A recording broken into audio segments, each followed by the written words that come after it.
Welcome back to The Explainer. Today, we're unpacking one of the absolutely most dramatic transformations in human history. We're going to look strictly at the historical source material and the hard archaeological evidence to trace the life of Emperor Ashoka. This is a man who ruled over a massive, massive portion of the Indian subcontinent back in the 3rd century BCE. It's a pretty crazy question, isn't it? How does a man who is infamous in ancient legends for literally slaughtering his own family to seize power somehow become an enduring, global icon of nonviolence and moral leadership? Well, we are going to explore exactly how Ashoka went from being a terrifying warlord to a ruler who actually pioneered some of humanity's earliest concepts of public welfare and animal rights. Part 1. The Forgotten Emperor. Okay, before we get to the man himself, we really have to understand this bizarre historical paradox. Think about the Ashoka Chakra. That wheel sits right smack in the center of the modern Republic of India's flag. And the state emblem of India? It's a direct adaptation of his famous lion capital. His symbols literally define a modern nation. And yet, for hundreds and hundreds of years, the actual historical Ashoka was completely forgotten. His empire fell apart, his written language was totally lost, and he faded into pure myth until British and Indian archaeologists began piecing him back together in the 19th century. So, where do we actually get our information about him? It comes from two radically different sources. On one hand, we have these highly dramatized Buddhist legends from places like Sri Lanka and northern India, which were written centuries after his death. On the other hand, we have Ashoka's own rock and pillar edicts, actual messages carved into solid stone during his reign. These are incredible primary sources for sure, but we also have to remember that they functioned as early state-sponsored propaganda. So to find the real Ashoka, we kind of have to navigate carefully between these two extremes. Part 2. Ashoka the Fierce.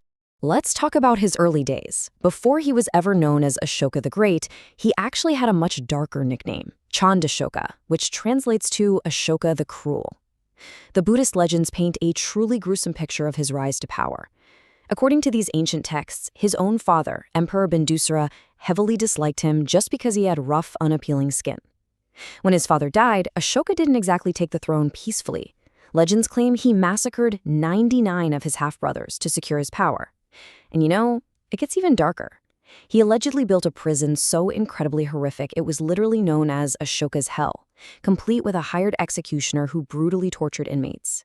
In one particularly infamous legend, he supposedly burned 500 of his concubines alive, simply because they chopped the flowers off an Ashoka tree while he was sleeping. Now, you've got to wonder, did he actually do all of these horrific things? Modern historical analysis suggests probably not to this extreme. While he definitely fought a bloody war of succession against his brothers, these later Buddhist authors almost certainly exaggerated his early wickedness. And the reason why is pretty fascinating. You see, the worse he was before finding their faith, the more unbelievably miraculous his subsequent transformation into a pious, peaceful Buddhist would seem. It was just a brilliant narrative framing device. Part 3. The Kalinga Turning Point. Exaggerated narrative devices aside, there was one very real, exceptionally bloody event that completely shattered Ashoka's worldview. 100,000. According to Ashoka's own rock edicts, that is the staggering number of men and animals killed in action when he conquered the Kalinga region during his 8th regnal year. Another 150,000 were deported as captives, and many times that number perished from the resulting disease and famine. It was a scale of death and destruction that fundamentally broke the conquering emperor. And we don't have to rely on later legends to know how he felt about this, because we can read his direct, highly personal remorse forever inscribed on Major Rock Edict 13.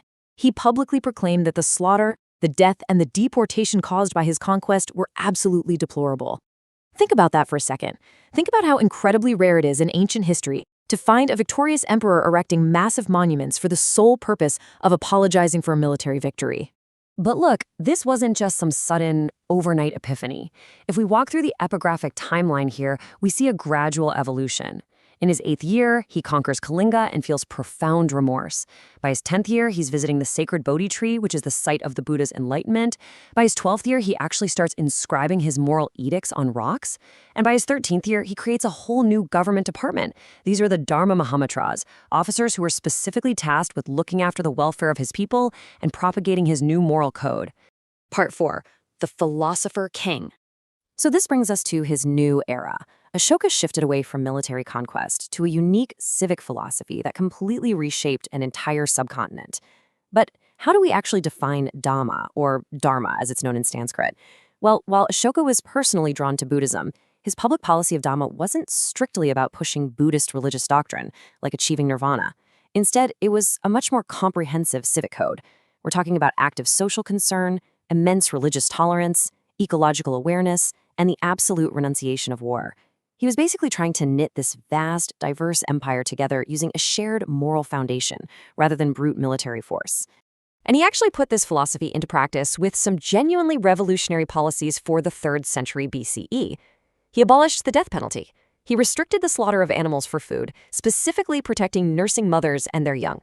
He established medical facilities, and this is incredible, not just for humans, but for animals too. I mean, we're talking about a government in the ancient world treating animals with protective rights. He even had his administration plant banyan trees and dig wells every half-mile along the trade routes just to provide shade and water for weary travelers. It was a completely comprehensive public welfare infrastructure. Part 5. Spreading the Dharma. Now, Ashoka knew that an ideology is really only as strong as its reach, right? So he launched a massive architectural campaign to ensure his ideas lived on. Buddhist legends credit him with building 84,000 stupas and monasteries to house the relics of the Buddha. Historically, we know for a fact he erected these massive, polished stone pillars. Some of these weighed up to 50 tons and had to be dragged hundreds of miles across the country. He topped them with magnificent animal capitals. He hosted the Third Buddhist Council to unite the religious community. And of course, he inscribed his moral edicts on rocks and cave walls to act as permanent, unyielding billboards for his righteous policies right across the empire. And he definitely didn't stop at his own borders. He sent diplomatic and religious emissaries far and wide. He sent his own son, Mahinda, down to Sri Lanka, which permanently established Buddhism there. He sent envoys out to Kashmir, the Himalayas, and even Southeast Asia. He even sent an emissary named Dhammarakkhita the Greek. He was perfectly utilizing the incredible diversity of populations within his own empire to spread this philosophy across vast geographic boundaries. In fact, his message reached all the way into the Hellenistic world left behind by Alexander the Great. In his edicts, Ashoka specifically names Greek kings, like Antiochus, Ptolemy, and Antigonus, as recipients of his teachings. He proudly claimed that his conquest by Dhamma had won ideological victories hundreds of miles away in Greek territories. Part 6. Myth versus record. All right, now we get to play historical detective. The challenge with Ashoka is always separating the exaggerated, dramatic myths from the hard archaeological evidence. Take his later life, for example.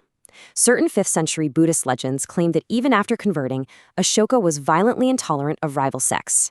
They claim he executed 18,000 followers of the Ajivika sect and launched a violent pogrom against Jains.